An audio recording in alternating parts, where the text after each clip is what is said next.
मोदी केबिनेटर पर पदत्याग मंत्री हरसिमरत कौर बादलर लोकसभात कृषक विरोधी विधेयक गृहीत होवार प्रतिबादत पदत्याग करे केंद्रीय मंत्रीगराकीये बृहस्पतिबारे लोकसभात कृषि और कृषक सम्पर्कीय दुखन विधेयक गृहीत करा होइसिल और এই विधेयक गृहीत करार पिछते एनडीएर सहयोगी दल अकाली दले मोदी सरकारक समर्थन दियार विषयटुक লৈ शीघ्रेই आलोचनात मिलित हब বুলি स्पष्ट কৰি দিয়ে।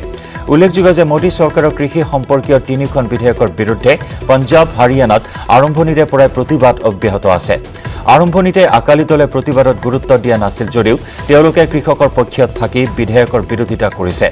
এই বিধেয়ক গৃহীত হলে কৃষকসকলে ন্যূনতম সমৰ্থন মূল্যৰ পৰা বঞ্চিত হ'ব বুলি আশংকা প্ৰকাশ কৰিছে। শস্যৰ মূল্য বজাৰ শক্তিৰ ওপৰত নিৰ্ভৰশীল হ'ব, যাৰ ফলত কৃষকে ন্যূনতম সমৰ্থিত মূল্য হেৰুৱাব বুলি আশংকা প্ৰকাশ কৰিছে। অৱশ্যে বিধেয়ক কেইখনক লৈ কোনো আশংকাৰ অৱকাশ নাই বুলি দাবী কৰিছে প্ৰধানমন্ত্ৰী নৰেন্দ্ৰ মোদীয়ে। কৃষি ক্ষেত্ৰত সংস্কাৰ সাধনৰ বাবে অনা এই বিধেয়ক তিনিখনে কৃষকৰ আয় বৃদ্ধি কৰিব বুলি প্ৰধানমন্ত্ৰীৰ দাবী। মোদীৰ অভিযোগ একাংশ দুষ্ট শক্তিয়ে কৃষকসকলক বিপথে পৰিচালিত কৰাৰ চেষ্টা কৰিছে।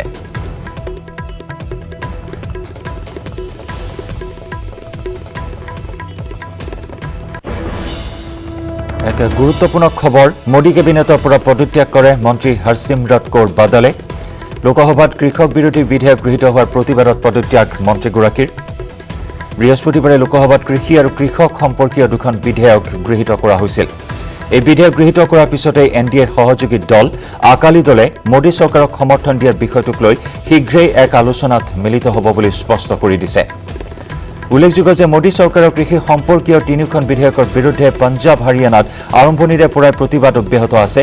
আৰম্ভণিতে আকালি দলে প্ৰতিবাদত গুৰুত্ব দিয়া নাছিল যদিও তেওঁলোকে কৃষকৰ পক্ষত থাকি বিধেয়কৰ বিৰোধিতা কৰিছে আকালি দলে।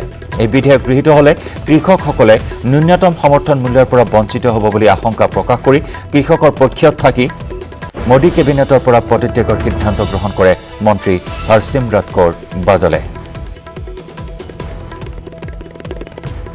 आज किसानों के मुद्दे पे जो किसानों के मन में आशंकाएं हैं इस ऑर्डिनेंस को लेके जो आज एक बिल के रूप में आके अब एक कानून बन गया है, जिससे देश के बहुत बड़ी किसानों की गिनती और ख़ास तौर पे किसानी सूबे से जो मैं आती हूँ, जहाँ मेरे राज्यों के किसानों ने आज तीसरी बारी मुझे इधर भेजा है और कोविड की महामारी से अपनी जान की परवाह किए बिना पिछले कई हफ्तों से सड़कों पे बुजुर्ग माताओं से, भाइयों से, बच्चों से सब सड़कों पे उतरे हुए हैं अपनी आवाज़ केंद्र की सरकार तक पहुंचाने की। इन ऑर्डिनेंस से आने से हमारा भविष्य तहस-नहस हो जाएगा।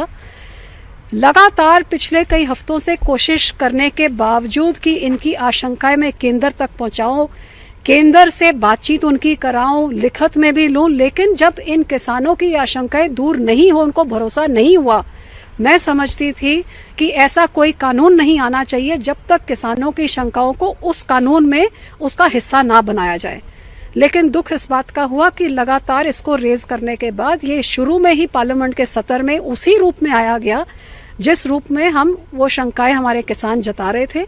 और एक पंजाब की बेटी और किसानों की बहन होने के नाते आज मैं नहीं समझती थी कि बादल परिवार का सदस्य हो, श्रोमणी अकाली दल का मेंबर हो, किसान जो हमारे पंजाब की जिंद जान है, हमारी पार्टी की रीढ़ की हड्डी है, आज उनकी बेटी एक ऐसे कानून का हिस्सा बने जो उनके ऊपर थोपा जाए जिससे वो समझते हैं कि भविष्य में उनका बहुत बड़ा नुकसान हुआ। सो मेरी ज़मीर की आवाज़ सुनते हुए किसानों के साथ खड़े होने का मैंने फैसला किया। अपना पद से इस्तीफा देके इस बिल के विरोध में उधर खड़े बैठ के मैंने अपना वोट डाला।